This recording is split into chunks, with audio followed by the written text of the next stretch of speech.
Dear students, welcome back to our class. যে যেখান থেকে ক্লাসে অংশগ্রহণ করেছে সবাইকে স্বাগতম। আজকে আমরা পড়ব নবম দশম শ্রেণীর রসায়ন বইয়ের অষ্টম অধ্যায়ের লাস্ট অংশ হবে খুব সম্ভবত আজকে আমাদের তড়িৎ রাসায়নিক বিক্রিয়া। ঠিক আছে, এই অধ্যায়ের এই অংশের নাম আছে তড়িৎ রাসায়নিক বিক্রিয়া। ওকে, তো ইলেকট্রোকেমিক্যাল প্রসেস 8.3.1 তড়িৎ রাসায়নিক কোষ অর্থাৎ ইলেকট্রোকেমিক্যাল সেল। জ্বালানি পুড়িয়ে যেমন রাসায়নিক শক্তিকে তাপ শক্তিতে রূপান্তরিত করা হয়, তেমনি এই তাপ শক্তিকে আবার বিদ্যুৎ শক্তিতে পরিণত করা যায়। তাহলে জ্বালানি পুড়িয়ে যেমন তাপ শক্তি হয়, এই তাপ শক্তি থেকে আবার কি হয়, বিদ্যুৎ শক্তি আসে। এবার আমরা জানবো কিভাবে রাসায়নিক শক্তিকে সরাসরি বিদ্যুৎ শক্তিতে এবং বিদ্যুৎ শক্তিকে ব্যবহার করে রাসায়নিক বিক্রিয়া ঘটানো যায়। তাহলে এখানে দুইটি প্রসেসই, রাসায়নিক শক্তি ব্যবহার করে বিদ্যুৎ শক্তি, আবার বিদ্যুৎ শক্তিকে ব্যবহার করে রাসায়নিক শক্তি। ঠিক আছে, যে যন্ত্রের সাহায্যে রাসায়নিক বিক্রিয়া ঘটিয়ে রাসায়নিক শক্তিকে বিদ্যুৎ শক্তিতে অথবা বিদ্যুৎ শক্তি ব্যবহার করে রাসায়নিক বিক্রিয়া ঘটানো হয় তাকে তড়িৎ রাসায়নিক কোষ বলে। তাহলে আমরা যদি দেখি, তাহলে তড়িৎ রাসায়নিক কোষ কি, দুইটাকে একসাথে বলা হচ্ছে তড়িৎ রাসায়নিক কোষ, অর্থাৎ যেখানে বিদ্যুৎ শক্তি থেকে রাসায়নিক শক্তি এবং যেখানে উল্টাটা রাসায়নিক শক্তি থেকে বিদ্যুৎ শক্তি। তাহলে যে যন্ত্রের সাহায্যে রাসায়নিক বিক্রিয়া ঘটিয়ে সেই রাসায়নিক শক্তিকে বিদ্যুৎ শক্তিতে অথবা বিদ্যুৎ শক্তি ব্যবহার করে রাসায়নিক বিক্রিয়া ঘটানো হয়, অর্থাৎ দুইটাকেই একসাথে বলা হচ্ছে তড়িৎ রাসায়নিক কোষ। ঠিক আছে, তড়িৎ রাসায়নিক কোষে একই বা দুটি ভিন্ন তড়িৎ বিশ্লেষ্যের দ্রবণে দুইটি ধাতব দণ্ড বা একটি ধাতব দণ্ড ও একটি গ্রাফাইট দণ্ড আংশিক ডুবানো থাকে। ঠিক আছে, অতঃপর ধাতব দণ্ড দুটিকে একটি ধাতব তার দিয়ে সরাসরি বা ব্যাটারির মাধ্যমে সংযোগ দেওয়া হয়। কোষে ব্যবহৃত ধাতব দণ্ড বা গ্রাফাইট দণ্ডকে তড়িৎদ্বার বা ইলেকট্রোড বলে। তো আমরা এখানে কি দেখলাম, যে এরকম একটা পাত্র থাকে, জেনারেলি একটা পাত্র, এই পাত্রের মধ্যে প্রথমে যেটা করা হয়, তড়িৎ বিশ্লেষ্য নেওয়া হয়। তড়িৎ বিশ্লেষ্য জিনিসটা কি সেটা আমরা পরে দেখতেছি। তড়িৎ বিশ্লেষ্য দ্রবণ, অর্থাৎ তড়িৎ বিশ্লেষ্য হচ্ছে যে জিনিসটার মধ্যে, যে জিনিসকে অর্থাৎ মানে ওই যে সাধারণত এগুলো আয়নিক যৌগ হয়, এগুলোকে পানিতে দ্রবীভূত করার পর এগুলোর মধ্যে দিয়ে কি হয়, বিদ্যুৎ প্রবাহিত হয়। তো এরকম তড়িৎ বিশ্লেষ্যের দ্রবণ অর্থাৎ পানির সাথে মিশিয়ে দ্রবণ তৈরি করা হয়। এই দ্রবণের মধ্যে এরকম দুইটা দণ্ড প্রবেশ করানো হয়। কয়টা দণ্ড প্রবেশ করানো হয়? দুইটা। জেনারেলি কি হয়, এই দুইটার মধ্যে একটা ধাতু হতে পারে, দুইটি ধাতু হইতে পারে, দুইটি কি হইতে পারে, ধাতু হতে পারে, অর্থাৎ যা বিদ্যুৎ পরিবহন করে, অথবা একটি ধাতু এবং আর একটাকে অনেক সময় কার্বন দণ্ড দেওয়া হয়, অর্থাৎ যেটাকে বলেছে গ্রাফাইট বা কার্বন দণ্ড। ঠিক আছে, কার্বনের দণ্ড। কার্বনের দুটি রূপ আমরা জানি, কার্বনের মোটামুটি তিনটি রূপ। একটি হচ্ছে কার্বন বা কয়লা, যেটা কোক কয়লা আর কি। ঠিক আছে, কার্বন, এটা হচ্ছে কার্বনের কি বেসিক ফর্ম। কার্বনের আর একটি ফর্ম আছে গ্রাফাইট। ঠিক আছে, গ্রাফাইট আমরা জানি যে এটা হচ্ছে তোমার পেন্সিলের শীষ। গ্রাফাইটটা হচ্ছে পেন্সিলের শীষ, হচ্ছে গ্রাফাইট। আর কার্বনের আরেকটি রূপ আছে যেটা তোমরা জেনে অবাক হবে, সেটা হচ্ছে তোমার ওই যে এটাকে, তো কার্বনের আরেকটি রূপ হচ্ছে ডায়মন্ড। তো ডায়মন্ড কত চকচক করে, ঠিক আছে, আর কোথায় কয়লা আর কোথায় ডায়মন্ড, তাই না? এই অথচ এই দুইটিই হচ্ছে কি কার্বন দিয়ে তৈরি। তো এটা শুনে অনেক সময় অবাক লাগে যে এটা কেমন কথা, কোথায় কয়লা আর কোথায় কি ডায়মন্ড। গ্রাফাইটের সাথে তাও একটু মিল আছে, তারপরও দুইজনই কালো, কিন্তু ডায়মন্ডের সাথে বিষয়টা কি যাচ্ছেই না। যাক আর না যাক, বিষয়টা আসলে এটাই সত্য। শুধুমাত্র এদের গাঠনিক মানে গঠন, ভিন্ন ভিন্ন গঠনের কারণে, এর যেটা আমরা গাঠনিক সংকেত বলছি, এদের যে গঠনটা কিভাবে কার্বনের সাথে কার্বন কিভাবে যুক্ত আছে, এই শুধুমাত্র এই গঠনটার উপর ভিত্তি করেই কি হয়ে গেছে, তোমার কার্বন হয়ে গেছে একরকম, আর গ্রাফাইট হয়ে গেছে আর একরকম, আর ডায়মন্ড হয়ে গেছে আর একরকম। তো যাই হোক, এই কার্বন দণ্ড অর্থাৎ কার্বনের যে কয়লার দণ্ড না, বরং এটা গ্রাফাইটের দণ্ড। তাহলে দেখো, গ্রাফাইটের যে দণ্ড আছে, এই দণ্ড প্রবেশ করানো হয়। তো মজার বিষয় আছে, কার্বনের যে কয়লা সেটা বিদ্যুৎ পরিবহন করে না, ডায়মন্ডও বিদ্যুৎ পরিবহন করে না, কিন্তু কার্বনের যে আরেকটা রূপ আছে গ্রাফাইট, এইটা কিন্তু বিদ্যুৎ পরিবহন করে। ঠিক আছে, এটা খুব গুরুত্বপূর্ণ কিছু ইনফরমেশন এগুলো। তো কার্বনের তিনটি রূপ থাকতে পারে। তো এই রূপগুলোর মধ্যে শুধুমাত্র গ্রাফাইট রূপটাই কি করে, বিদ্যুৎ পরিবহন করতে পারে, বাকিগুলো আর বিদ্যুৎ পরিবহন করে না, কার্বন এবং তোমার যেটা আছে ডায়মন্ড তো বিদ্যুৎ পরিবহন করে না, ঠিক আছে ওকে। আচ্ছা এরপর আসি আমরা, আচ্ছা তাহলে এইখানে তাহলে এই যে তড়িৎ বিশ্লেষণের মধ্যে দুইটা বিদ্যুৎ পরিবাহী দণ্ড ঢুকানো হচ্ছে সাধারণত, একটা কার্বন দণ্ড বা এটাকে কার্বনের তো তিনটে রূপ, গ্রাফাইট দণ্ড বলাটাই বেটার, আর একটা হচ্ছে ধাতু হতে পারে অথবা দুটি ধাতু হতে পারে। তো এরপর এই দুইটা তারকে সংযুক্ত করে দেওয়া হয়, তো সংযুক্ত করে দেওয়া হয় কখনো কখনো সরাসরি সংযুক্ত করে দেওয়া হয়, কখনো কখনো ব্যাটারি দিয়ে সংযোগ করা হয়। ব্যাটারি দিয়ে কখন সংযোগ করা হয়? যখন বিদ্যুৎ শক্তি ব্যবহার করে এখানে রাসায়নিক বিক্রিয়া ঘটানো হবে, তখন স্বাভাবিকভাবে বিদ্যুতের উৎস লাগবে, তখন ব্যাটারি দিয়ে যুক্ত করে দেওয়া হয়, ঠিক আছে। কখন ব্যাটারি দিয়ে যুক্ত করা হয়? যখন বিদ্যুৎ শক্তি থেকে কি হবে, যখন বিদ্যুৎ শক্তি থেকে রাসায়নিক শক্তি হবে অর্থাৎ বিক্রিয়া ঘটবে, তখন কি করা হবে? ব্যাটারি দেওয়া হবে, তখন কি করা হবে? ব্যাটারির সংযোগ দেওয়া হবে। আবার যখন উল্টাটা করা হবে, রাসায়নিক শক্তি, এখানে রাসায়নিক বিক্রিয়া ঘটবে নিজে থেকেই, সেই বিক্রিয়া থেকে যে ইলেকট্রনের আদান প্রদান হবে, সেই ইলেকট্রনের আদান প্রদানের মাধ্যমে যদি তোমার বিদ্যুৎ প্রবাহ তৈরি হবে, সেই বিদ্যুৎ প্রবাহ ব্যবহার করে যখন আমরা কোনো লাইট বা কিছু একটা করতে চাবো, তখন এখানে ব্যাটারির প্রয়োজন নেই, বরং ও নিজেই তখন তো এই যে বিক্রিয়াগুলো এখানে কি করবে? বিদ্যুতের উৎস হিসেবে কাজ করবে, ঠিক আছে। তো এই যে ধাতুগুলো প্রবেশ করানো হচ্ছে, যেগুলো যেগুলো তোমার এখানে বিদ্যুৎ পরিবহন করবে, সেটা ব্যাটারির সাথে যুক্ত থাক বা এমনি সরাসরি যুক্ত থাক, তো এগুলোকে বলা হচ্ছে মূলত ইলেকট্রোড। তাহলে ইলেকট্রোড বা তড়িৎদ্বার, বাংলায় বলা হচ্ছে তড়িৎদ্বার, ইংরেজিতে হচ্ছে ইলেকট্রোড। তবে মজার বিষয় হচ্ছে ইলেকট্রোড সবসময় যে ধাতু হবে বিষয়টা তা না, অধাতু হতে পারে, সেটা আমরা দেখলাম কার্বন দণ্ড। তার মানে ধাতু হতে পারে, অধাতু হতে পারে, সেই সাথে সাথে কিছু তরলকেও তড়িৎদ্বার হিসেবে ব্যবহার করতে হবে। অর্থাৎ এটা শুধু যে কঠিন পদার্থ হবে বিষয়টা সেটাই নয়, কঠিন পদার্থের বাইরেও কি পারদকে অনেক সময় কি করা হয়? তড়িৎদ্বার হিসেবে ব্যবহার করা হয়, ঠিক আছে। তা তরল পদার্থও কি হতে পারে? তড়িৎদ্বার হতে পারে, যেমন পারদ, ঠিক আছে। পারদকেও তড়িৎদ্বার হিসেবে ব্যবহার করা হয়ে থাকে, ওকে। তাহলে এরপর আমরা পরের অংশে চলে যাই, যে তড়িৎ রাসায়নিক কোষ দুই প্রকার, তথা হচ্ছে তড়িৎ বিশ্লেষ্য কোষ অর্থাৎ ইলেকট্রোলাইটিক সেল, যে কোষে বাইরের কোনো উৎস থেকে তড়িৎ প্রবাহিত করে কোষের মধ্যে রাসায়নিক বিক্রিয়া ঘটানো হয়, সেই কোষকে বলা হয় তড়িৎ বিশ্লেষ্য কোষ। তাহলে এখানে কি হলো?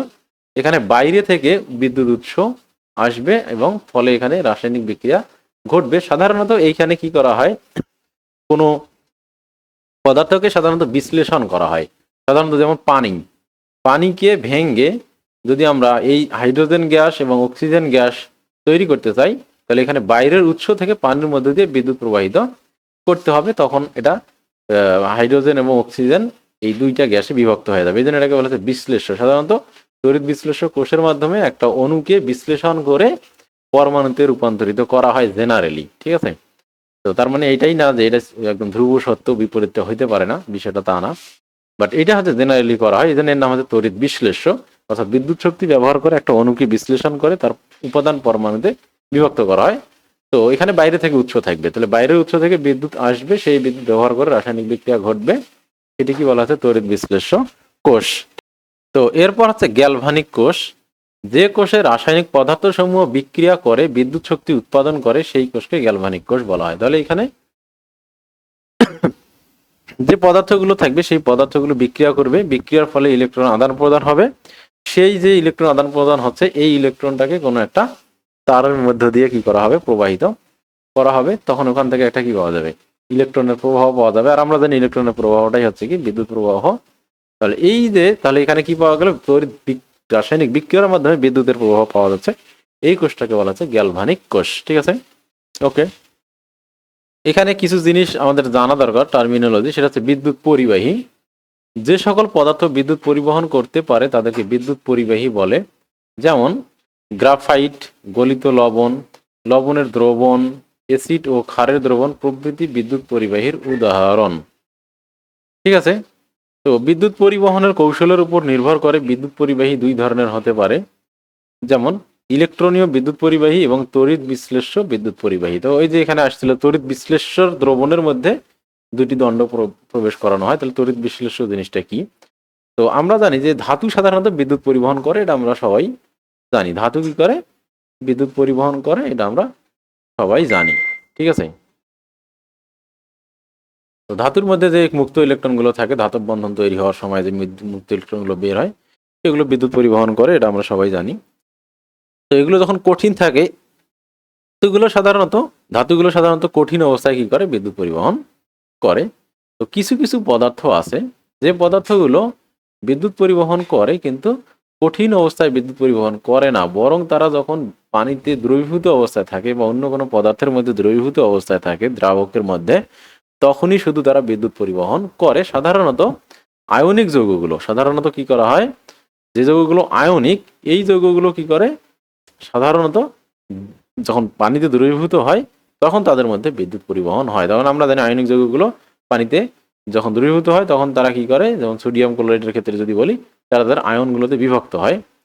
এখন এর মধ্যে যে বিদ্যুৎ পরিবহন করা হয় তখন এর মধ্যে দিয়ে বিদ্যুৎ পরিবহন করতে পারে এই আয়নগুলোকে ব্যবহার করে। আয়নগুলোকে তারা পরিবর্তন করে, সোডিয়ামকে ক্লোরিনকে ক্লোরাইড গ্যাস বানায়, সোডিয়ামকে সোডিয়াম ধাতু বানায়, বা এরকম মেকানিজম আছে, এরকম করে বিদ্যুৎ পরিবহন হয়। তো এই যে দুই ধরনের বিদ্যুৎ পরিবহন, এক এক এক ধরনের বিদ্যুৎ পরিবহন আছে, সেগুলো হচ্ছে ধাতু। তো এই ধাতুগুলো কি করে, তাদের শেষ কক্ষপথের ইলেকট্রনের প্রবাহের মাধ্যমে কি করে, বিদ্যুৎ পরিবহন করে সেই ইলেকট্রনগুলো। তো এই জন্য এই ধরনের তোমার পরিবাহীকে বলা হচ্ছে ইলেকট্রনীয় বিদ্যুৎ পরিবাহী। ইলেকট্রনীয় বিদ্যুৎ পরিবাহী কোনগুলি, যে পরিবাহীগুলো কঠিন অবস্থায়, অর্থাৎ ধাতুগুলো তাদের ধাতব বন্ধনের সময় যে ইলেকট্রনগুলো মুক্ত হয় সেই ইলেকট্রনের মাধ্যমে বিদ্যুৎ পরিবহন হয়, সেটাকে বলা হচ্ছে ইলেকট্রনীয় বিদ্যুৎ পরিবাহী। এগুলো সাধারণত, এগুলোকে আমরা এতদিন পরিবাহী হিসেবে চিনেছি। আর এক ধরনের পরিবাহী আছে তড়িৎ বিশ্লেষ্য বিদ্যুৎ পরিবাহী, যেগুলো দ্রবীভূত অবস্থায় বিদ্যুৎ পরিবহন করে, ঠিক আছে। সাধারণত আয়নিক যৌগ। ইলেকট্রনীয় বিদ্যুৎ পরিবাহী, ইলেকট্রনিক কন্ডাক্টর, যেসব পদার্থে ইলেকট্রনের মাধ্যমে বিদ্যুৎ পরিবাহিত হয় বা প্রবাহিত হয়, সেসব পরিবাহীকে ইলেকট্রনীয় বিদ্যুৎ পরিবাহী বলে, ঠিক আছে, ইলেকট্রনীয় বিদ্যুৎ পরিবাহী বলে। এরপর দেখো, তোমরা জানো ধাতুর মধ্যে ধাতব বন্ধন বিদ্যমান, এখানে প্রচুর পরিমাণে মুক্ত ইলেকট্রন থাকে, গ্রাফাইটেও মুক্ত ইলেকট্রন থাকে। এসব পদার্থে ইলেকট্রনের মাধ্যমে বিদ্যুৎ পরিবাহিত হয়, তাই এসব পরিবাহীকে ইলেকট্রনীয় বিদ্যুৎ পরিবাহী বলে। যেমন লোহা, কপার, নিকেল, গ্রাফাইট ইত্যাদি ইলেকট্রনীয় বিদ্যুৎ পরিবাহী। তো গ্রাফাইট অধাতু হওয়া সত্ত্বেও এটা ব্যতিক্রমী হিসেবে বিদ্যুৎ পরিবহন করে, ঠিক আছে, ওকে। এরপর হচ্ছে তড়িৎ বিশ্লেষ্য, যেসব পদার্থ কঠিন অবস্থায় বিদ্যুৎ পরিবহন করে না, এরা যখন কঠিন থাকে তখন বিদ্যুৎ পরিবহন করে না, কিন্তু গলিত অবস্থায় বিদ্যুৎ পরিবহন করে এবং বিদ্যুৎ পরিবহনের সাথে সাথে ওই পদার্থের রাসায়নিক পরিবর্তন ঘটায়। শুধু যে বিদ্যুৎ পরিবহন হয় তা না, এদের মধ্যে রাসায়নিক পরিবর্তনও ঘটে, তাদেরকে তড়িৎ বিশ্লেষ্য পদার্থ বলে। অন্যদিকে আমরা যে ইলেকট্রনীয় পরিবহনগুলো দেখলাম, বিদ্যুৎ পরিবাহীগুলো দেখলাম, সেগুলোর মধ্যে কিন্তু বিদ্যুৎ পরিবহনের সময় তাদের রাসায়নিক পরিবর্তন ঘটে না, এই রাসায়নিক পরিবর্তনটা ঘটে না। তাহলে এখানে একটা বেসিক পার্থক্য আছে তড়িৎ বিশ্লেষ্য এবং ইলেকট্রনীয় পরিবাহীর মধ্যে। তড়িৎ বিশ্লেষণের সময় পদার্থের রাসায়নিক পরিবর্তন ঘটে, কিন্তু ইলেকট্রনীয় যে পরিবাহীগুলো আছে তাদের মধ্যে রাসায়নিক যে বন্ধন তার কোনো পরিবর্তন ঘটে না, ঠিক আছে। এবং এরা দ্রবীভূত অবস্থায় বিদ্যুৎ পরিবহন করে আর কঠিন অবস্থায় করে না, এটা তো আমরা দেখলামই। তার কারণ দেখো, বিদ্যুৎ পরিবহনের জন্য সাধারণত হয় ইলেকট্রন লাগবে অথবা আয়ন লাগবে, ইলেকট্রন অথবা আয়ন, এই দুইটির একটি লাগবে। তাছাড়া কিন্তু মুক্ত আয়ন, শুধু আয়ন না, সেটা হচ্ছে মুক্ত আয়ন, ইলেকট্রন এবং মুক্ত আয়ন এই দুটির মাধ্যমে বিদ্যুৎ পরিবহন হয়। তো ধাতুতে মুক্ত ইলেকট্রন থাকে, মুক্ত আয়ন এবং মুক্ত ইলেকট্রন, মানে বন্ডের সাথে, মানে বন্ডিং অবস্থায় থাকা ইলেকট্রন এবং আয়ন না, দুটোই মুক্ত। মুক্ত ইলেকট্রন অথবা মুক্ত আয়নের মাধ্যমে বিদ্যুৎ পরিবহন হয়। তো ধাতু বা ইলেকট্রনীয় বিদ্যুৎ পরিবাহী, তো ধাতু বলাটা রাইট হচ্ছে না, কেন, গ্রাফাইট তো অধাতু, তারপরে বিদ্যুৎ পরিবহন করে। তো জেনারেলি ইলেকট্রনীয় বিদ্যুৎ পরিবাহীতে মুক্ত ইলেকট্রনের মাধ্যমে বিদ্যুৎ পরিবহন হয়, আর তড়িৎ বিশ্লেষণের মাধ্যমে মুক্ত আয়ন, অর্থাৎ এটা যখন আয়নিক যৌগগুলো যখন পানিতে দ্রবীভূত হয় তখন আয়নগুলো বিশ্লিষ্ট অবস্থায় থাকে, তো মুক্ত আয়নের মাধ্যমে বিদ্যুৎ পরিবহন ঘটে। তো এইখানে বিদ্যুৎ পরিবহনের সময় তড়িৎ বিশ্লেষণের ক্ষেত্রে জাস্ট ইলেকট্রন পরিবহন হয়, এখানে রাসায়নিক ধর্মের কোনো পরিবর্তন হয় না।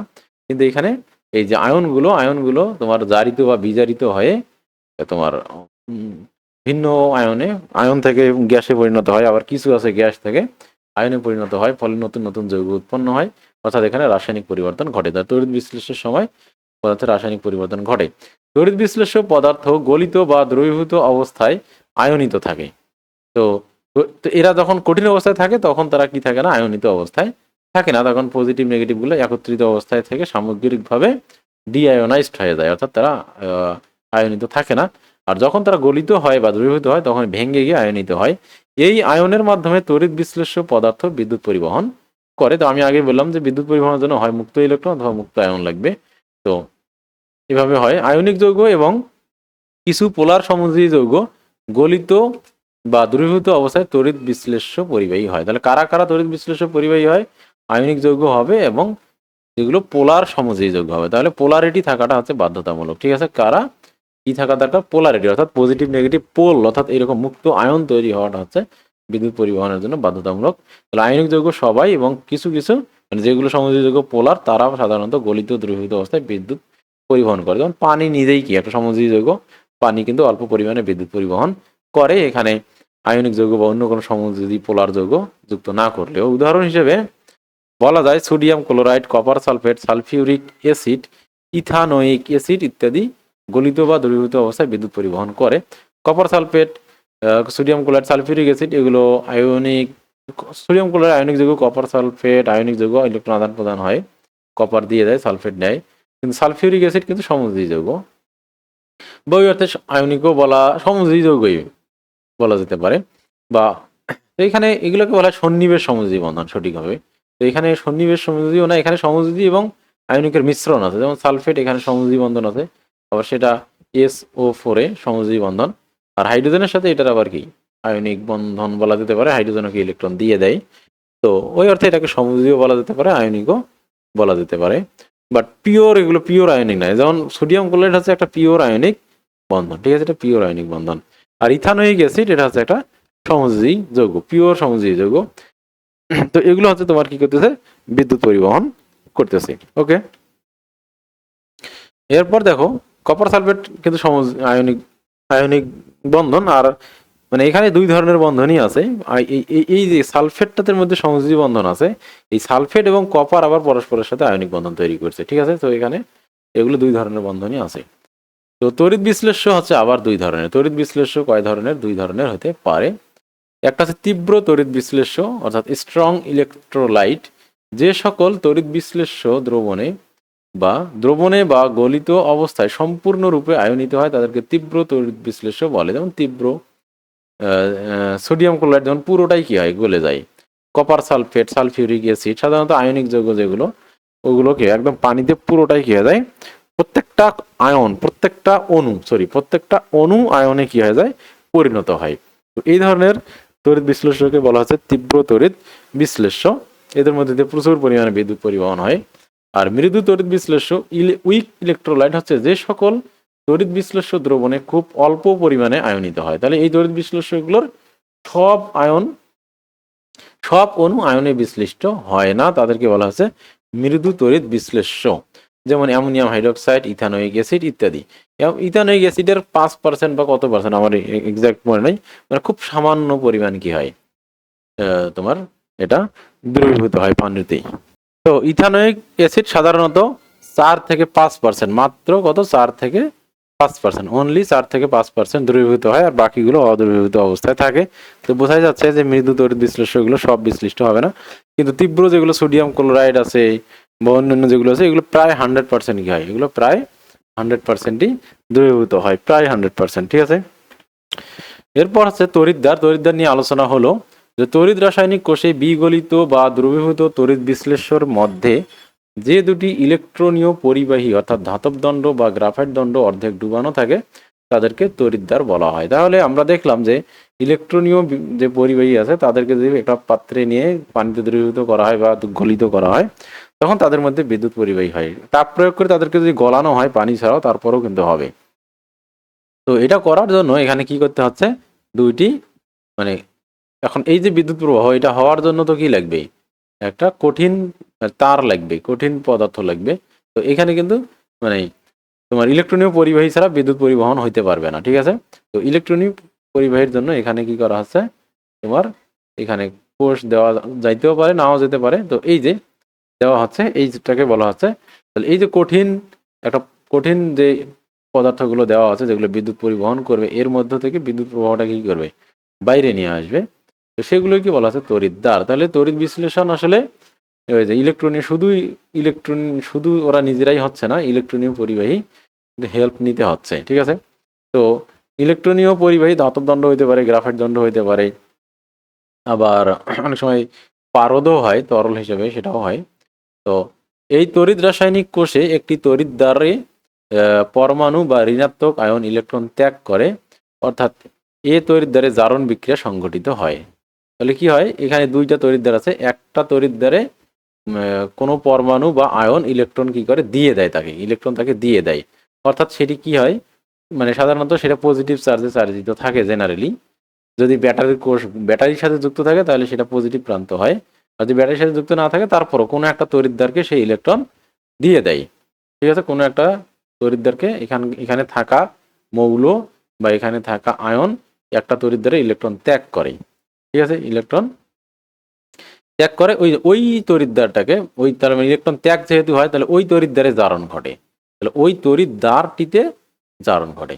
এবং ওটা তড়িৎদ্বারের নিজের হইতে পারে, তড়িৎদ্বারে যে উপাদান আছে সেটা হইতে পারে, অথবা অন্য কিছু হইতে পারে। তাহলে ওই তড়িৎদ্বারে এসে জারণ ঘটে, অর্থাৎ ওই তড়িৎদ্বারের কাছে এসে কেউ ইলেকট্রন দেয়, দিয়ে সে জারিত হয়। তাহলে তড়িৎদ্বারটাকে, ওটাকে বিজারক তড়িৎদ্বার বলা যেতে পারে। এই যে বিজারক তড়িৎদ্বার, এইটাকে বলা হয় তোমার, তো এই তড়িৎদ্বারটাকে বলা হয় অ্যানোড। এই তড়িৎদ্বারটাকে কি বলা হয়, অ্যানোড। তাহলে অ্যানোডে কি ধরে, জারণ। তাহলে অ্যানোডে কি হয়, জারণ হয়। তাহলে অ্যানোডটাকে আমরা একদিক থেকে বিজারক বলতে পারি, তারপর বিজারক বলা উচিত না, কারণ বিজারক কনসেপ্টটা বিক্রিয়কের সাথে সম্পর্কিত। তো তারপর মনে রাখার জন্য আমরা মনে রাখতে পারি যে অ্যানোডটা হচ্ছে বিজারক, অর্থাৎ জারক। অ্যানোডের মধ্যে কেউ এসে কি হয়, জারিত হয়, অর্থাৎ অ্যানোডকে ইলেকট্রন দিয়ে দেয়, ঠিক আছে। তো আরেকটা আছে ক্যাথোড। আরেকটি হচ্ছে কি ক্যাথোড, যেটাতে বিজারণ ঘটবে। সেটাতে কি ঘটবে, বিজারণ, অর্থাৎ ওখান থেকে ইলেকট্রন নিয়ে নেবে কেউ, ওখান থেকে কি করবে, কেউ ইলেকট্রন নিয়ে নেবে, ঠিক আছে। ওখান থেকে কেউ ইলেকট্রন নিয়ে নিবে। তাহলে সেখানে কি হবে, তার ইলেকট্রন যখন কেউ নেয় তখন সেটাকে আমরা কি বলি, বিজারণ বলি। তাহলে এই বিজারণটা কোথায় গিয়ে ঘটবে, ক্যাথোডের মধ্যে এই বিজারণটা ঘটবে। ক্যাথোডের মধ্যে এই বিজারণটা ঘটবে। ক্যাথোডকে ওই অর্থে আমরা কি বলতে পারি, বিজারক বলতে পারি। তার মানে ক্যাথোড নিজেই কি হয়, জারিত হয়।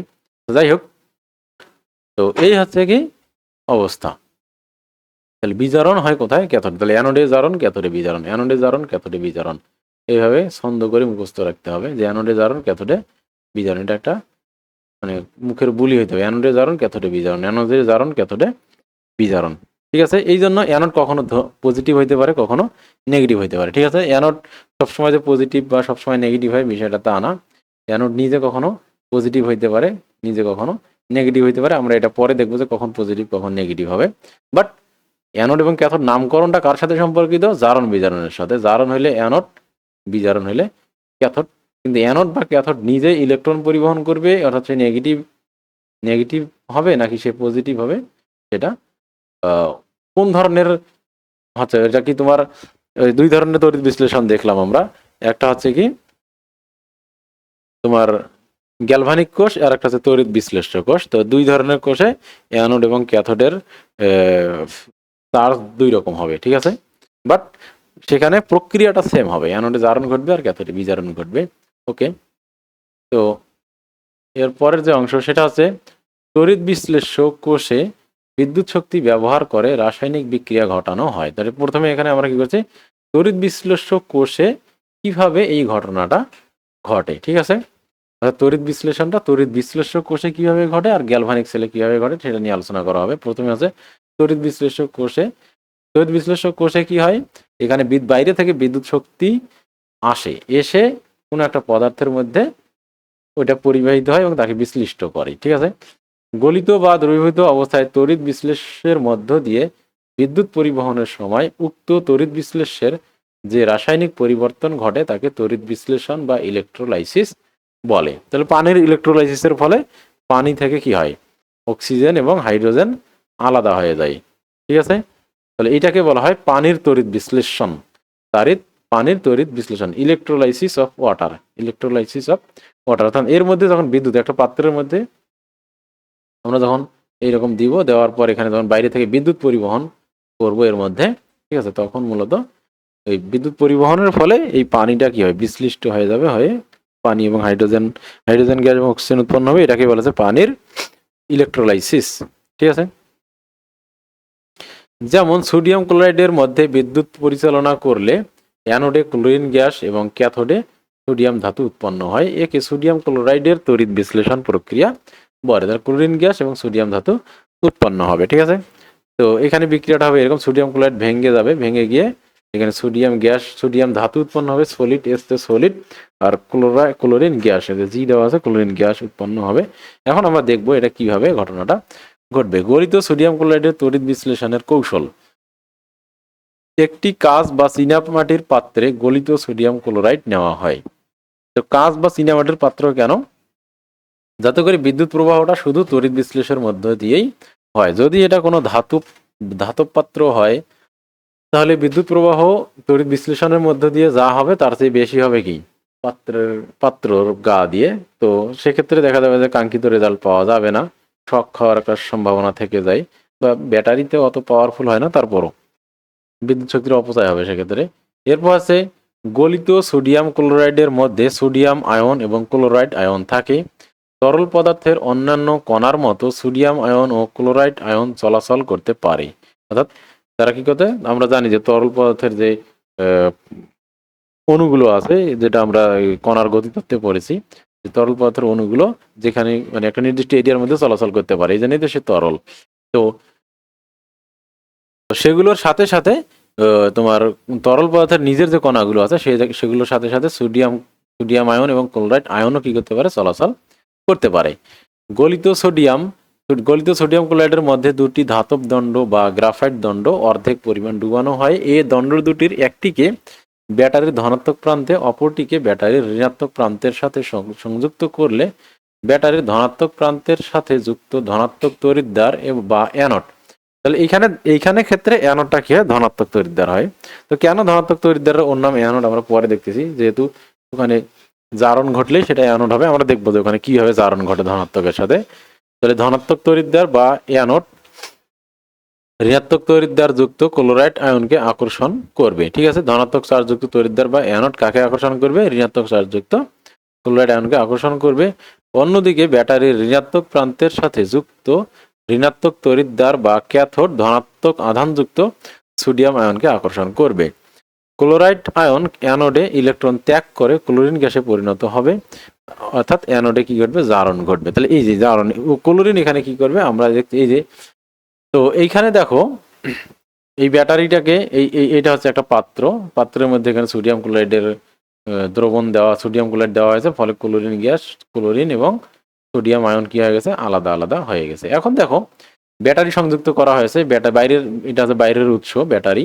তো ব্যাটারির এইদিকে যেগুলো বড় বড় দাগ থাকে সেগুলোকে সাধারণত পজিটিভ বলা হয়, যেখানে ছোট দাগ সেটা হচ্ছে কি নেগেটিভ। এই জন্য ব্যাটারি আঁকার সময় তোমরা এইরকম কতগুলো দাগ দাও কোনো বিষয় না, সাধারণত একটা ছোট একটা বড় দেওয়া হয়। তো যেটাই করো না কেন তোমাদের কি থাকতে হবে, অর্থাৎ প্রথমে একটা বড় দাগ আর লাস্টেরটা একটা ছোট দাগ থাকতে হবে। ছোটটা দিয়ে নেগেটিভ বোঝানো হয়, বড়টা দিয়ে পজিটিভ বোঝানো হয়। তো এটা পজিটিভ প্রান্ত, এটা হচ্ছে নেগেটিভ প্রান্ত। এখন দেখো এখানে যেহেতু সোডিয়াম ক্লোরাইড আছে, নেগেটিভ প্রান্ত যেহেতু এখানে, এটা কি পজিটিভ প্রান্ত আর এটা হচ্ছে নেগেটিভ প্রান্ত, তাহলে স্বাভাবিকভাবেই কি হবে তোমার, তাহলে স্বাভাবিকভাবেই এই পজিটিভ প্রান্তকে কে আকর্ষণ করবে, এখানে কি কি আছে, ক্লোরাইড আয়ন আছে, সোডিয়াম আয়ন আছে। তাহলে ক্লোরাইড আয়ন যেহেতু নেগেটিভ, আমাদের নেগেটিভ এবং পজিটিভের মধ্যে কি হয়, আকর্ষণ হয়। নেগেটিভ এবং পজিটিভের মধ্যে কি হয়, আকর্ষণ হয় যেহেতু, তাহলে আমরা বলতে পারবো যে এখানে কি হচ্ছে, ওকে। তাহলে ক্লোরিন গুলো কোথায় আসবে, এখানে ধনাত্মক প্রান্তে আসবে। এখন ক্লোরিনের মধ্যে তো কি আছে, একটা ইলেকট্রন এক্সট্রা আছে, ক্লোরাইড আয়ন এখানে ধনাত্মক প্রান্তের দিকে আসবে। আমরা জানি যে ক্লোরাইড আয়ন তোমার কি হয়, ঋণাত্মক চার্জ বিশিষ্ট হয়। তাহলে এখান থেকে ইলেকট্রন কোথায় আসবে, তোমার সে তার অতিরিক্ত ইলেকট্রনটাকে পজিটিভ প্রান্তের মধ্যে পজিটিভ প্রান্তে দিয়ে দেবে। তখন আমরা জানি যে ব্যাটারির এই প্রান্তে ইলেকট্রনে কি আছে, ঘাটতি আছে, আর এইদিকে ইলেকট্রন বেশি আছে। বিভব পার্থক্য ডিফারেন্সের কারণে সে কি করবে, এই ক্লোরাইড যে আয়ন, এর মধ্যে আমরা জানি যে 17টা প্রোটন এবং 18টা ইলেকট্রন আছে, তখন সে ওইটা কার কাছ থেকে নিয়ে এনেছে, সোডিয়ামের কাছ থেকে নিয়ে নিয়েছে। কিন্তু এইখানে এসে কি করবে, সে এই যে ধনাত্মক যে এই তড়িৎদ্বারটি আছে তাকে দিতে বাধ্য হবে, তার কারণ এর ইলেকট্রনের প্রতি আসক্তি ক্লোরাইড বা ক্লোরিন গ্যাসের প্রতি ইলেকট্রনের যে আসক্তির চেয়ে কি হবে, বেশি হবে, তার কারণ এখানে এক্সট্রা ফোর্স আছে, এখানে ব্যাটারি আছে, ঠিক আছে। তো ইলেকট্রনটাকে সে এখানে দিয়ে দিবে।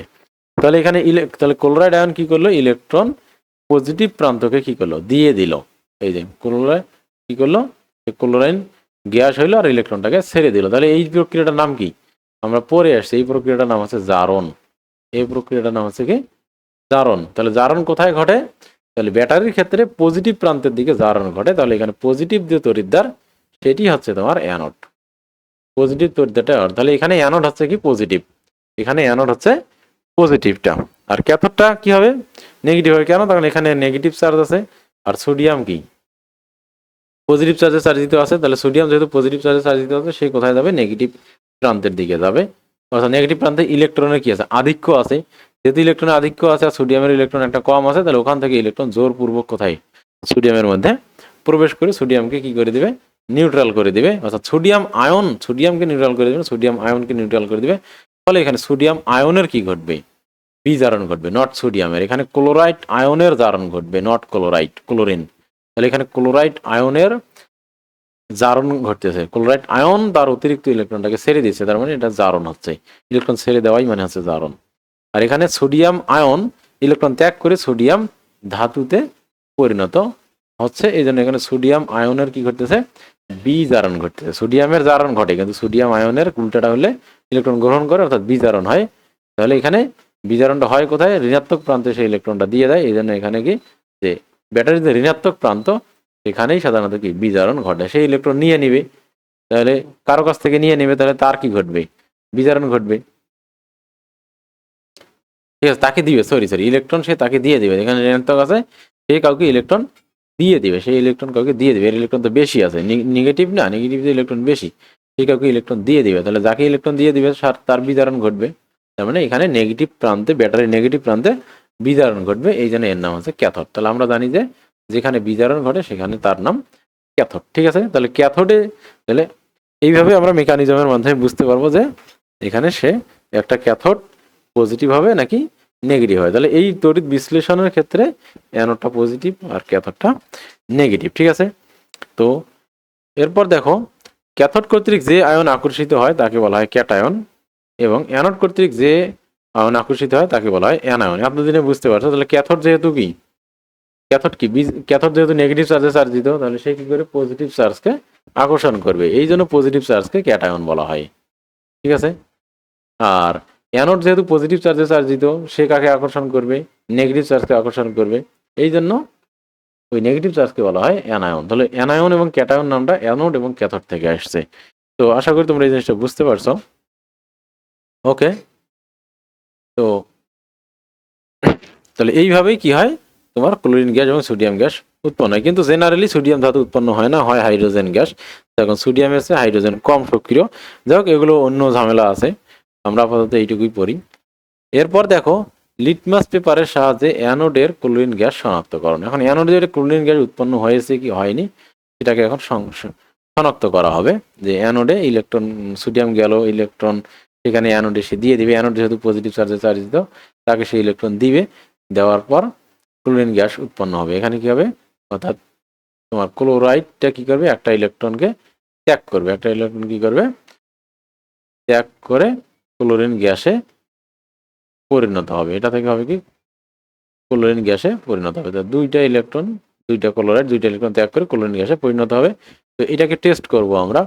গলিত সোডিয়াম ক্লোরাইডের তড়িৎ বিশ্লেষণের সময় অ্যানোডে উৎপন্ন গ্যাস একটি টেস্ট টিউবে সংগ্রহ করে তার মুখে ভিজা লিটমাস পেপার ধরে লিটমাস পেপারের বর্ণ লাল বর্ণে পরিণত হবে এবং ক্লোরিন গ্যাসের উপস্থিতি প্রমাণ করবে। তাহলে ক্লোরিন গ্যাস কি করে, তাহলে সোডিয়াম ক্লোরাইডের তড়িৎ বিশ্লেষণে অ্যানোডে উৎপন্ন একটি টেস্ট টিউব সংগ্রহ, একটি, তাহলে যে গ্যাসটা আছে সেই গ্যাসটা টেস্ট টিউবে সংগ্রহ করতে হবে, এবং সংগ্রহ করে তার মুখে কি করতে হবে, একটা নীল ভিজা লিটমাস পেপার ধরলে সেটা লাল হবে। কেন লাল হবে, তার কারণ বাতাসে মোটামুটি কি আছে, হাইড্রোজেন আছে। তাহলে এখানে ক্লোরিন কি করবে, সেই ক্লোরিন তোমার, আমরা জানি অম্ল কি করে, অম্ল কি করে, অ্যাসিডকে, অম্ল লাল করে, নীলকে লাল করে। আমরা পড়ছিলাম যে অম্ল, অম্ল করে লাল।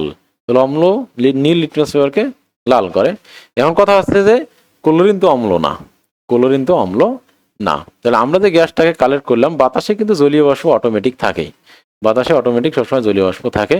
তো উৎপন্ন ক্লোরিন গ্যাস এবং বাতাসের যে জলীয় বাষ্প আছে সেটা বিক্রিয়া করে ওখানে কি তৈরি করবে, হাইড্রোক্লোরিক অ্যাসিড তৈরি করবে এবং হাইপোক্লোরাস অ্যাসিড তৈরি করবে, দুইটা অ্যাসিড তৈরি করবে, হাইড্রোক্লোরিক অ্যাসিড এবং হাইপোক্লোরাস অ্যাসিড তৈরি করবে। এখানে কিন্তু OH মাইনাস হিসেবে থাকবে না, OCl এটা মাইনাস একটা কি হবে এইরকম, ঠিক আছে, এটা হাইপোক্লোরাস আয়ন। তাহলে এই আয়নের নাম কি, তোমরা অনেকগুলো আয়ন দেখছো, তার মধ্যে এটা একটা আয়ন, এটা তোমাদের বইয়ের লিস্টে ছিল না, তাহলে এটা নাম হচ্ছে হাইপোক্লোরাস আয়ন, ওই যে যৌগমূলক, ঠিক আছে, যৌগমূলক দেখছো, এটা হচ্ছে হাইপোক্লোরাস যৌগমূলক।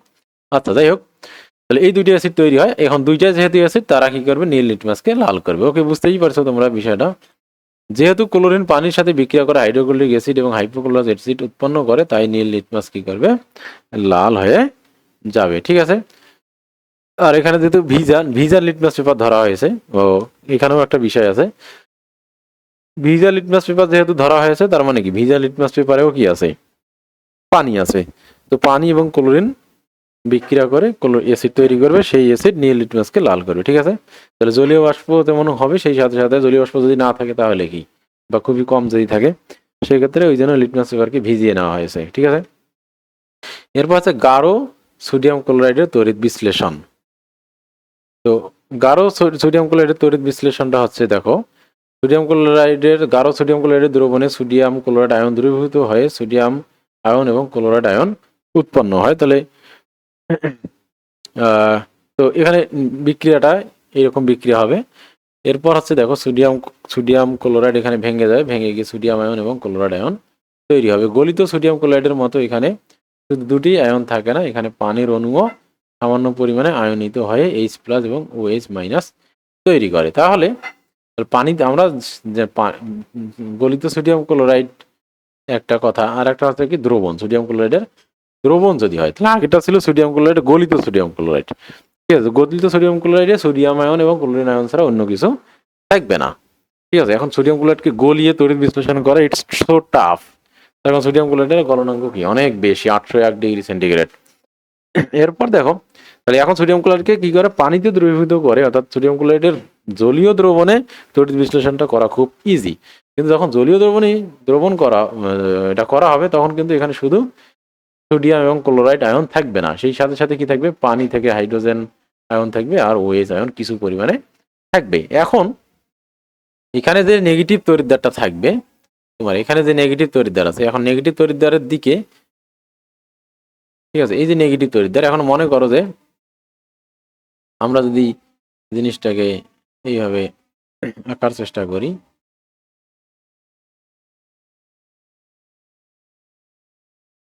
তো এটা আছে পজিটিভ, এটা আছে নেগেটিভ। তা নেগেটিভ তড়িৎদ্বার, আর এইখানে তো কি কি আছে, এখানে হাইড্রোজেন আয়ন আছে, সোডিয়াম আয়ন আছে, ক্লোরাইড আয়ন আছে, তারপর OH আয়ন আছে, তো সবাই তো এখানে আছে। এখন এই নেগেটিভের দিকে হাইড্রোজেন যাবে নাকি সোডিয়াম আয়ন যাবে, আবার এই পজিটিভের দিকে ক্লোরাইড আয়ন যাবে নাকি OH আয়ন যাবে, তাহলে এখানে একটা প্রতিযোগিতার জায়গা আছে। ওকে, এই জন্য এখানে যদি গাঢ় দ্রবণ হয় তাহলে সোডিয়াম যাবে আর কিছু পরিমাণ হাইড্রোজেনও যাবে, গিয়ে সোডিয়াম ধাতু যেমন তৈরি হবে, আবার হাইড্রোজেন গ্যাসও কিছু তৈরি হবে। ওকে ওকে আচ্ছা, আমরা দেখি যে কি কি তৈরি হয়, বইয়ের রিডিং এ যাই। তড়িৎ বিশ্লেষক কোষে সোডিয়াম ক্লোরাইডের তড়িৎ বিশ্লেষণের সময় বিদ্যুৎ প্রবাহকালে সোডিয়াম আয়ন এবং হাইড্রোজেন আয়ন একই সাথে ক্যাথোডের দিকে যাবে। আমরা জানি সোডিয়াম আয়নের চেয়ে হাইড্রোজেন আয়নের ইলেকট্রন গ্রহণ করার প্রবণতা বেশি, তাই ক্যাথোডে হাইড্রোজেন আয়ন একটি ইলেকট্রন গ্রহণ করে তা পানিতে অর্থাৎ কি হাইড্রোজেন গ্যাসে পরিণত হবে, দুটি হাইড্রোজেন পরমাণু যুক্ত হয়ে হাইড্রোজেন গ্যাস তৈরি হবে। তাহলে আমরা দেখলাম জলীয় দ্রবণে আসলে সোডিয়াম আয়ন কি হবে না, হবে না। যদি সোডিয়াম ধাতু যদি অনেক বেশি থাকে সেক্ষেত্রে কিন্তু সোডিয়াম আয়ন অল্প পরিমাণে হবে, কিন্তু জেনারেলি দেখা যাবে যে সোডিয়াম এবং হাইড্রোজেন দুইজনে আকর্ষিত হবে, কিন্তু সোডিয়ামের চেয়ে হাইড্রোজেনের ইলেকট্রন গ্রহণ করার ক্ষমতাটা বেশি। আমরা যদি দেখি, তো আমরা জানি সোডিয়াম ধাতু এবং হাইড্রোজেন গ্যাস, এর মধ্যে ইলেকট্রন ত্যাগ করার প্রবণতা কার বেশি। আমরা জানি যে স্বাভাবিকভাবে আমরা জানি যে যত নিচের দিকে আছে, একটা গ্রুপের যত নিচের দিকে আছে তার ইলেকট্রন ত্যাগ করার প্রবণতা বেশি। ইভেন এমনকি সোডিয়াম তো একটা কি ধাতু, আর হাইড্রোজেন তো একটা অধাতু। তাহলে কি হবে, সোডিয়াম আর হাইড্রোজেনের একটা ইলেকট্রন আছে প্রথম কক্ষপথে, আর সোডিয়ামের একটা ইলেকট্রন আছে কোথায়, দ্বিতীয় কক্ষপথে। তাহলে দ্বিতীয় কক্ষপথের একটা ইলেকট্রন ত্যাগ করা ইজি। তাহলে সোডিয়াম ধাতু কি করবে, ইলেকট্রন গ্রহণ না বরং ইলেকট্রন ত্যাগ করতে কি বেশি পছন্দ করে। তাহলে যাদের তড়িৎ ধনাত্মকতা বেশি তাদের আয়নগুলো ডি আয়োনাইজড হওয়ার প্রবণতা কম। বুঝতে পারছো? তাহলে সোডিয়ামের আয়নিত হওয়ার প্রবণতা বেশি, আর হাইড্রোজেনের আয়নিত হওয়ার প্রবণতা সোডিয়ামের চেয়ে কম। ফলে সোডিয়াম আয়নের ডি আয়োনাইজড হওয়া, সোডিয়াম আয়নের কি ইলেকট্রন গ্রহণ করে ডি আয়োনাইজড হয়ে সোডিয়াম ধাতু হওয়ার প্রবণতাটা কি হবে, কম হবে। ওর তো আয়নিত হওয়ার প্রবণতা বেশি, তার মানে ডি আয়োনাইজড হওয়ার প্রবণতা কম। আর হাইড্রোজেন আয়নের আয়নিত হওয়ার প্রবণতা সোডিয়ামের চেয়ে কম, তাহলে ডি আয়োনাইজড হওয়ার প্রবণতা কি বেশি হবে। ঠিক আছে? তার মানে একটা ইলেকট্রন যদি এদের কাছে আসে, তাহলে সোডিয়াম তো ইলেকট্রন ত্যাগ করতে বেশি পছন্দ করে, হাইড্রোজেনও করে, কিন্তু সোডিয়ামের চেয়ে হাইড্রোজেন। এখন একটা ইলেকট্রন যদি থাকে তাহলে সেটা গ্রহণ করতে বাধ্য হবে কে, হাইড্রোজেন গ্রহণ করতে বাধ্য হবে, সেটা হাইড্রোজেন আয়নটা গ্রহণ করতে বাধ্য হবে, সোডিয়াম আয়ন সেটা গ্রহণ করবে না। কারণ সোডিয়াম আয়ন হাইড্রোজেনের চেয়ে বেশি স্থিতিশীল, আয়নটা স্থিতিশীল বেশি, ঠিক আছে, হাইড্রোজেন আয়নের তুলনায়।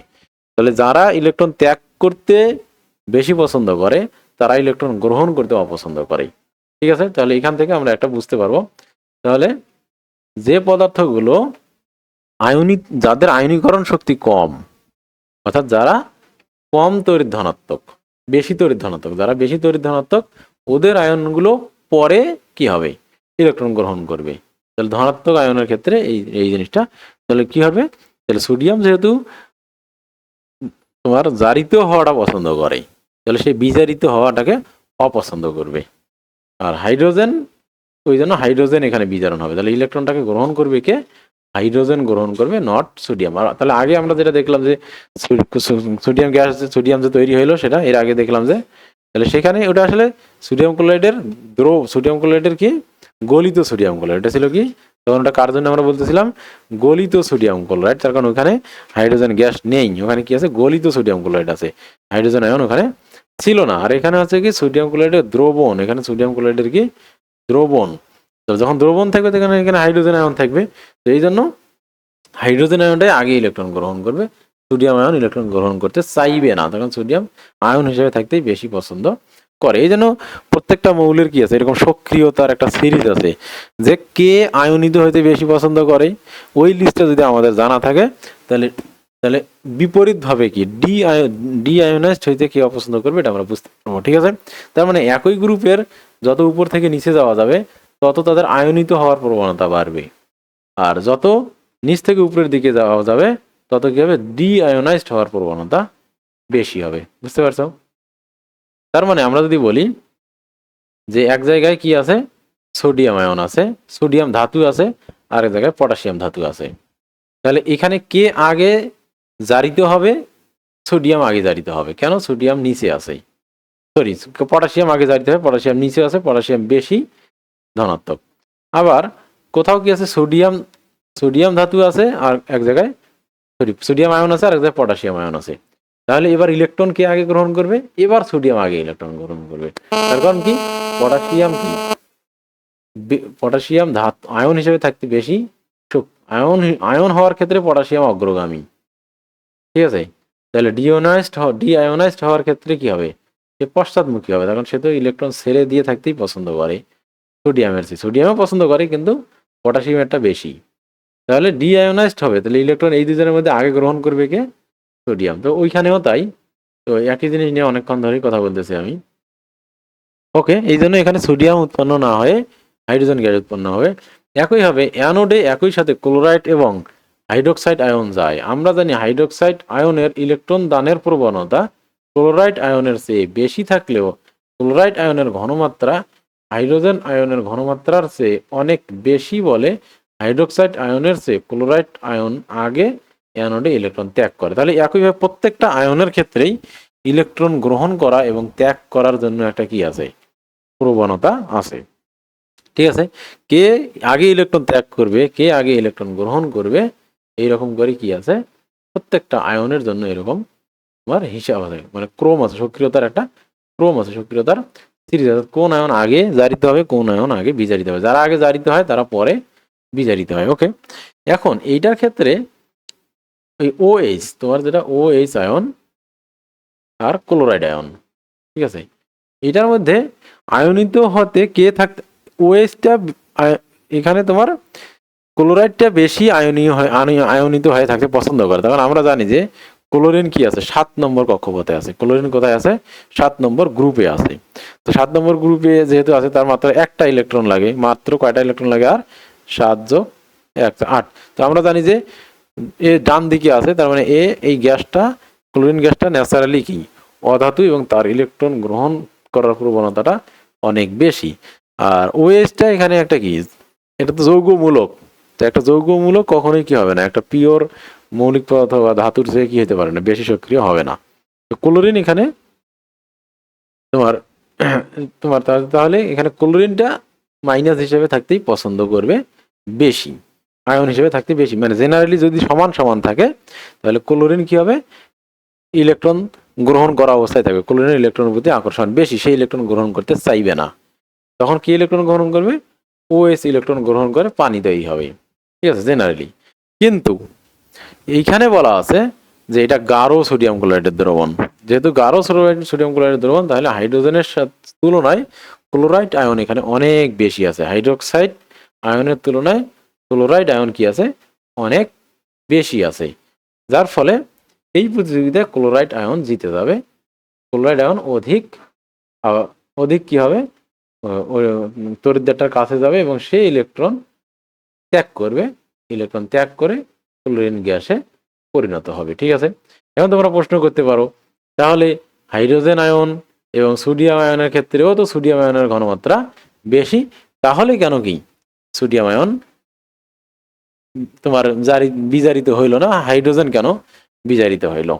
হাইড্রোজেন কেন ইলেকট্রন গ্রহণ করলো, সোডিয়াম আয়ন কেন করলো না? হাইড্রোজেন আয়ন কেন করলো?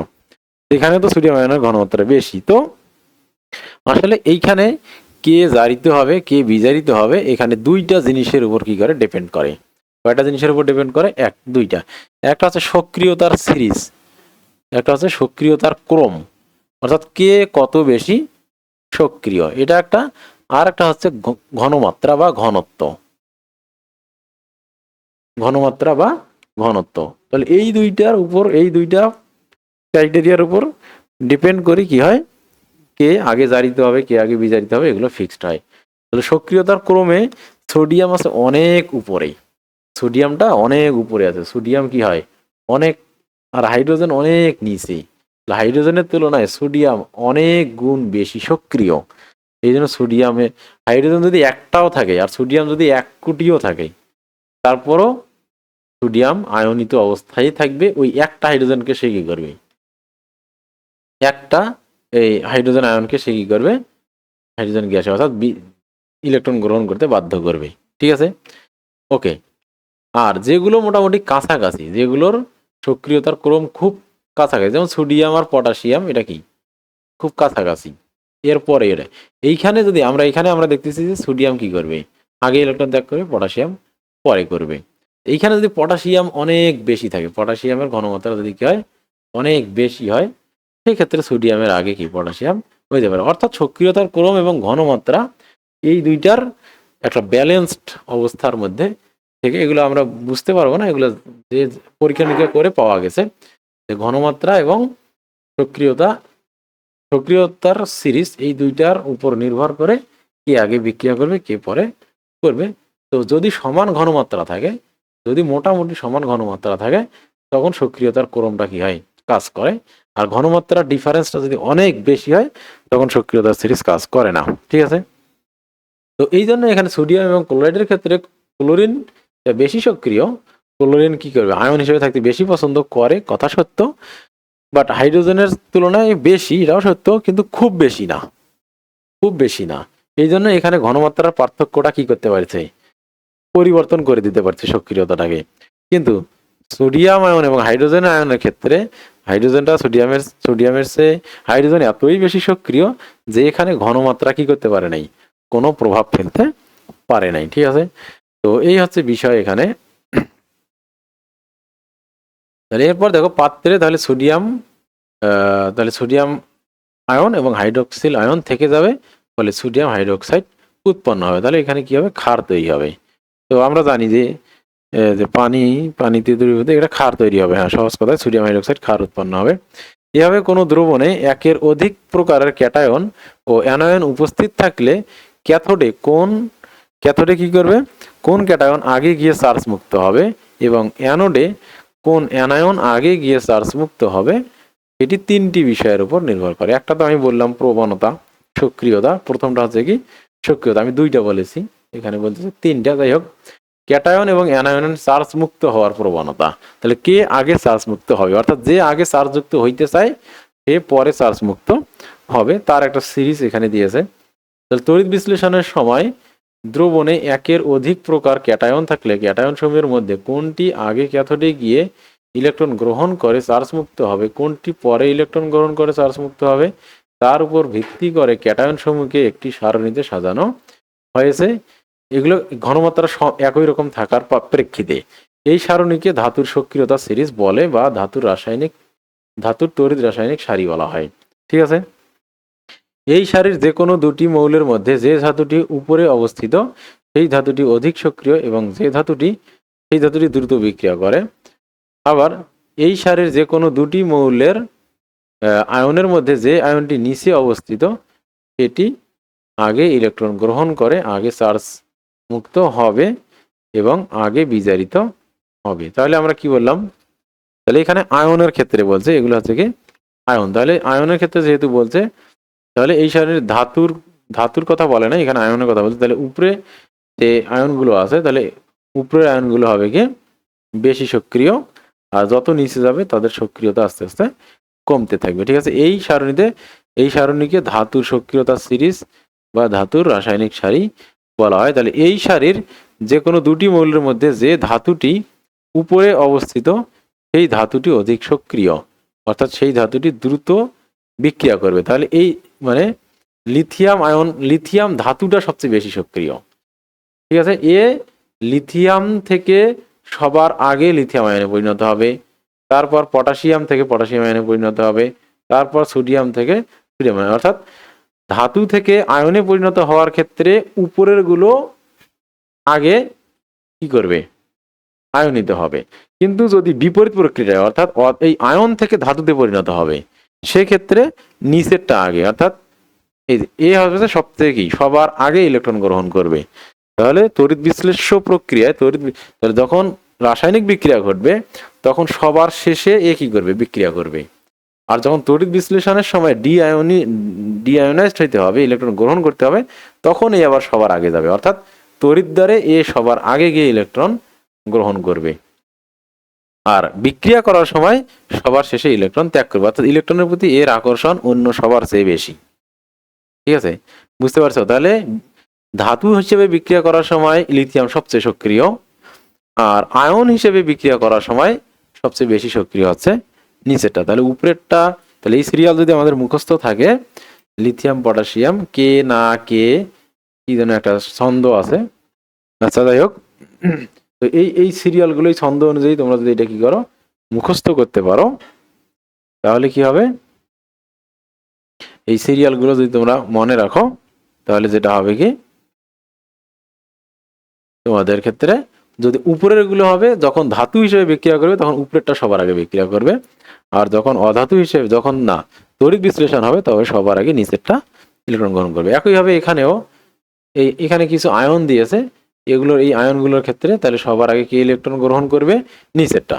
সবার আগে ইলেকট্রন ত্যাগ করবে, এরা তো ত্যাগ করে ইলেকট্রন, আয়ন হিসেবে ইলেকট্রন অতিরিক্ত আছে, তাহলে ত্যাগ করার ক্ষেত্রে সবার আগে ত্যাগ করবে। কিন্তু বিক্রিয়া করার সময় কে আগে সবার আগে বিক্রিয়া করবে, আগে বিক্রিয়া করবে, সবার আগে বিক্রিয়া করবে, তারপরে বিক্রিয়া করবে, তারপরে বিক্রিয়া করবে, তারপরে বিক্রিয়া করবে। কিন্তু যখন ইলেকট্রন কি করতে হবে, আবার ফেরত দিতে হবে, তাহলে ফেরত দেওয়ার ক্ষেত্রে সবার আগে দিবে, যেহেতু সবার শেষে বিক্রিয়া করছে, সবার আগে দিবে, তখন সবচেয়ে কম স্থায়ী, সবচেয়ে বেশি স্থায়ী। ঠিক আছে, ওকে। তাহলে আবার এই সারির যে কোনো দুটি মৌলের আয়নের মধ্যে যে আয়নটি নিচে অবস্থিত সেটি আগে ইলেকট্রন গ্রহণ করে চার্জ মুক্ত হবে, অর্থাৎ বিজারিত হবে। আর এদের ক্ষেত্রে ইলেকট্রন গ্রহণ, সবার আগে ইলেকট্রন গ্রহণ করবে। ঠিক আছে, সরি এরা ত্যাগ করবে, সরি এরা ইলেকট্রন গ্রহণ করে, ওরা ত্যাগ করে, ত্যাগ করার সময় এরা আগে ত্যাগ করবে। ওকে, যেমন সোডিয়াম, যেমন সোডিয়াম আয়ন এবং হাইড্রোজেন আয়নের মধ্যে হাইড্রোজেন আয়ন কোথায় দেখো কত নিচে, সোডিয়াম কত উপরে, হাইড্রোজেন কত নিচে। এই জন্য ঘনমাত্রা বেশি হওয়ার ফলেও, ঘনমাত্রা বেশি হওয়া সত্ত্বেও হাইড্রোজেন আয়নই কি করছে, আগে ইলেকট্রন গ্রহণ করে হাইড্রোজেন গ্যাসে পরিণত হয়েছে। ঠিক আছে, হাইড্রোজেনের অবস্থান নিচে, কাজেই হাইড্রোজেন আয়ন সবার আগে ইলেকট্রন গ্রহণ করে চার্জ মুক্ত হবে, অর্থাৎ বিজারিত হবে। আবার জিঙ্ক আয়ন এবং আয়রন আয়নের মধ্যে তড়িৎ রাসায়নিক সারিতে আয়রন আয়ন নিচে আছে, এটা ফেরাস আয়ন। তো ফেরাস আয়ন দেখো নিচে, তাহলে কি আগে ইলেকট্রন ফেরাস আয়ন গ্রহণ করবে, জিঙ্ক পরে গ্রহণ করবে।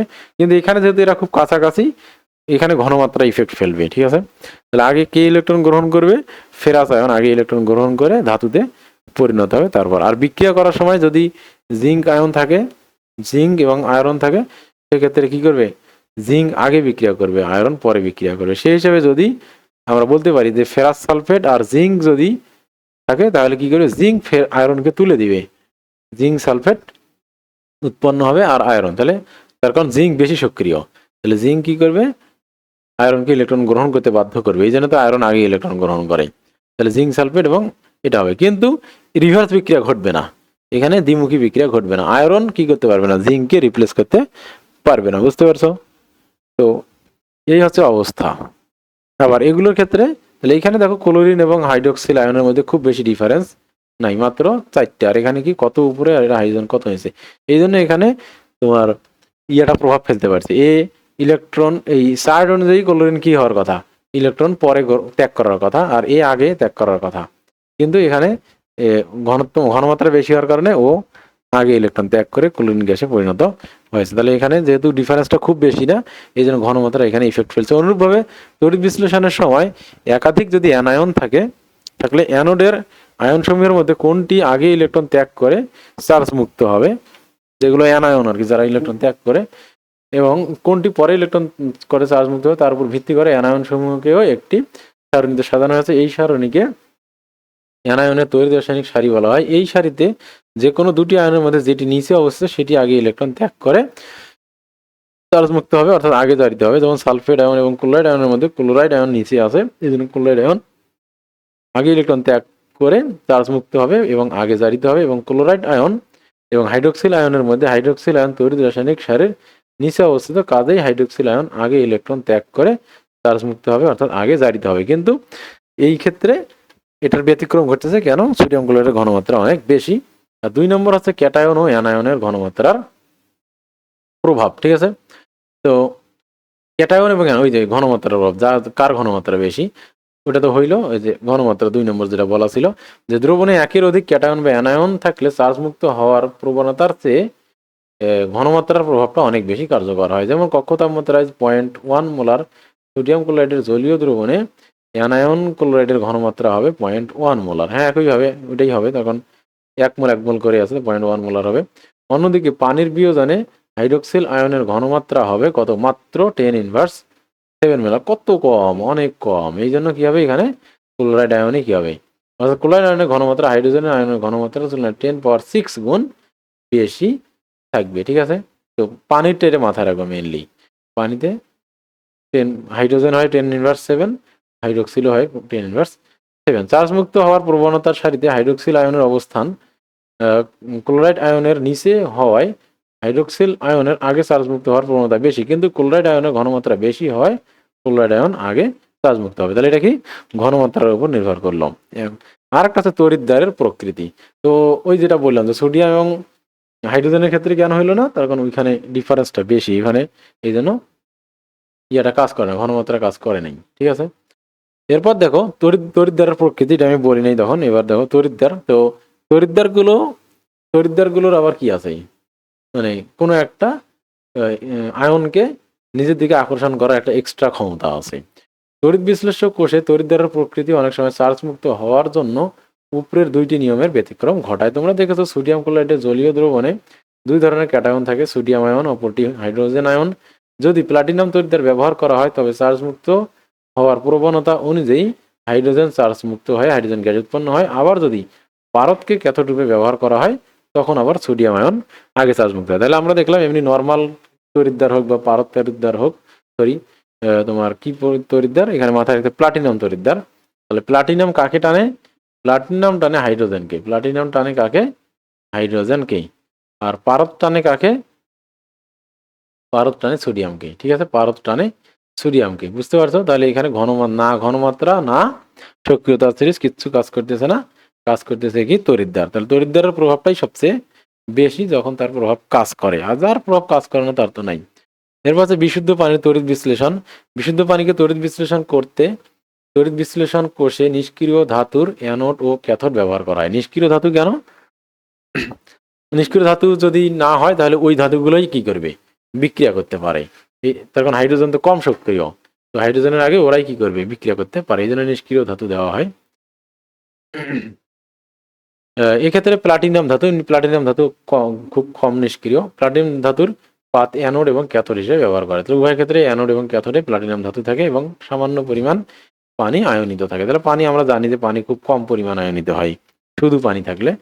পানির বিয়োজন মাত্রা বৃদ্ধি করার জন্য পানিতে কয়েক ফোঁটা সালফিউরিক অ্যাসিড যোগ করা। তাহলে শুধু পানি খুব কম মাত্রায় বিয়োজিত হয়, আর যদি কোনো অ্যাসিড থাকে তাহলে তাড়াতাড়ি বিশ্লিষ্ট হয়। এই জন্য সালফিউরিক অ্যাসিড দেওয়া হয়। তাহলে এখানে H+ থাকে আর SO4- থাকে। এটা কি করে? এটাকে ভেঙে ফেলে। তোমার এই সালফেট আয়নটা কি করে? অধিক পরিমাণ কি করে? হাইড্রোজেন আয়নকে আকর্ষণ করে পানিটাকে H+ আর OH আয়নে কি করে? বিভক্ত করে দেয়। ওকে, এরপর হচ্ছে এখন ব্যাটারির মাধ্যমে বিদ্যুৎ প্রবাহিত করলে অ্যানোড হাইড্রোক্সিল আয়নকে আকর্ষণ করবে। স্বাভাবিকভাবে অ্যানোড হচ্ছে পজিটিভ চার্জিত এইসব ক্ষেত্রে। তো সে কি করবে? নেগেটিভ চার্জকে আকর্ষণ করবে। এবং ক্যাথোড হচ্ছে এখানে নেগেটিভ চার্জিত, সে কি করবে? তোমার পজিটিভ চার্জকে অর্থাৎ হাইড্রোজেন আয়নকে আকর্ষণ করবে। তড়িৎদ্বার দুটিতে নিম্নরূপ বিক্রিয়া করবে। তাহলে ক্যাথোডে কি করবে? ক্যাথোডে বিজারণ ঘটবে। ক্যাথোডে বিজারণ কিভাবে করবে? হাইড্রোক্সিল আয়ন কি করবে? 4টা ইলেকট্রন গ্রহণ করে 4টা হাইড্রোজেন আয়নে 2টা হাইড্রোজেন আয়নে পরিণত হবে। ঠিক আছে, হ্যাঁ 2টা হাইড্রোজেন অণুতে পরিণত হবে। তাহলে এখানে 4 না দিয়ে ও 2 দিলেই ভালো হইতো, বরং 2টা OH, মানে মোট কথা হচ্ছে এখানে H+ ইলেকট্রন সমান হাইড্রোজেন গ্যাস। কারণ হাইড্রোজেন গ্যাস যেহেতু অণু হিসেবে থাকে, তাহলে 2টা আয়ন এরকম। তাহলে এটা হলে ইজি। তো এখানে 4 কেন হয়েছে? আবার OH কি করে? OH তোমার এখানে সে ইলেকট্রন ত্যাগ করে কি হয়? হাইড্রোজেন গ্যাসে পরিণত হয়, পানিতে পরিণত হয়, আবার 2টা ইলেকট্রন 4টা ইলেকট্রন ত্যাগ করে। তাহলে এখানে হাইড্রোক্সিল আয়নের যে ইলেকট্রন ত্যাগ করার প্রবণতা, ত্যাগ করে 4টা ইলেকট্রন সে ত্যাগ করে কি করে? অক্সিজেন গ্যাস তৈরি করে। তাহলে এখানে তোমার বিষয়টা হচ্ছে যে আমরা যদি দেখি, তো OH OH কি করে? ইলেকট্রন ত্যাগ করে হাইড্রোজেন গ্যাসে তোমার অক্সিজেন গ্যাসে পরিণত হয়। ঠিক আছে, অক্সিজেন হয়, হাইড্রোজেন হয়, মানে প্রথমত অক্সিজেন এবং হাইড্রোজেন হয়। এই অক্সিজেন হাইড্রোজেন মিলে কি হয়? পানিতে পরিণত হয়। কিছু অক্সিজেন কি করে? উড়ে যায়, মানে সমান সমান যেহেতু। তাহলে দেখো এখানে সমান সমান কি হচ্ছে? আমি যদি বুঝাই তোমাদেরকে, তাহলে একটা অক্সিজেন একটা হাইড্রোজেন, মানে এখানে 4টে ইলেকট্রন গ্রহণ করে একটা অক্সিজেন একটা হাইড্রোজেন আয়ন তৈরি করে। তাহলে এবার মনে করো 2টা, তাহলে 2টা থেকে 2টা অক্সিজেন 2টা হাইড্রোজেন উৎপন্ন হয়। এই 2টা হাইড্রোজেন আর একটা অক্সিজেন মিলে কি হয়? পানি তৈরি হয়। আর একটা অক্সিজেন কি থাকে? একা থেকে দেয়। ঠিক আছে, একটা অক্সিজেন একা থেকে দেয়। এবং গ্যাস হওয়ার জন্য কি করে? এরকম আরো 2টা হাইড্রোক্সিল আয়ন কি করে? বিক্রিয়া করে আরো একটা অক্সিজেন আর একটা পানি তৈরি করে। তাহলে এই গ্যাসটা উড়ে যায় আর এই পানিটা থেকে যায়। মেকানিজমটা একটুখানি জটিল। আমি আবার যদি বুঝাই, এই OH কি করে? একটা ইলেকট্রন, এখানে যে একটা ইলেকট্রনের ঘাটতি আছে সে একটা ইলেকট্রন ত্যাগ করে, একটা ইলেকট্রন তৈরি করে, একটা হাইড্রোজেন অণু উৎপন্ন হয়, আর সে কি করে? একটা ইলেকট্রন উৎপন্ন করে। তারপর দুইটা হয় কি হয়? 2টা অক্সিজেন হয় আর 2টা হাইড্রোজেন হয়। এই 2টা হাইড্রোজেন আর একটা অক্সিজেন মিলে আবার কি হয়? একটা পানির অণু তৈরি হয়। পানির অণু তৈরি হয়। আর এখানে একটা অক্সিজেন থেকে যায়। একটা অক্সিজেন কি করে? থেকে যায়। আচ্ছা, এখন অক্সিজেন তো অণু হিসেবে তৈরি হবে, পরমাণু তো থাকবে না, একটা পরমাণু অক্সিজেন পরমাণু এখানে থেকে গেল, তাহলে O2 উৎপন্ন হইতে হবে। তাহলে O2 উৎপন্ন হওয়ার জন্য কি হইতে হবে, আরো দুইটা ওএস ভাঙতে হবে। আরো দুইটা ওএস ভেঙে কি হবে, একটা অক্সিজেন হবে, এক এক অণু অক্সিজেন, এক পরমাণু অক্সিজেন, এক অণু পানি, সরি আর দুইটা ইলেকট্রন হবে। তাহলে এই দুইটা যোগ হয়ে কি হবে, তাহলে 4টা ওএস মিলে এই দুইটা অক্সিজেন মিলে একটা অক্সিজেনের অণু হবে, দুইটা অক্সিজেন পরমাণু মিলে, আর দুইটা পানি হবে, আর এখানে 4টা ইলেকট্রন হবে। বুঝতে পারছো বিষয়টা? তাহলে এইভাবে তোমার কি হয়, বিক্রিয়াগুলো ঘটে থাকে। বুঝতে পারছো? তোমরা হয়তো ভাবছো এখানে কয়েক ফোঁটা সালফিউরিক অ্যাসিড কেন ব্যবহার করা হলো। কারণ হচ্ছে তোমরা জানো একটি পূর্ণ বর্তনী তৈরি না হলে বিদ্যুৎ প্রবাহিত হয় না।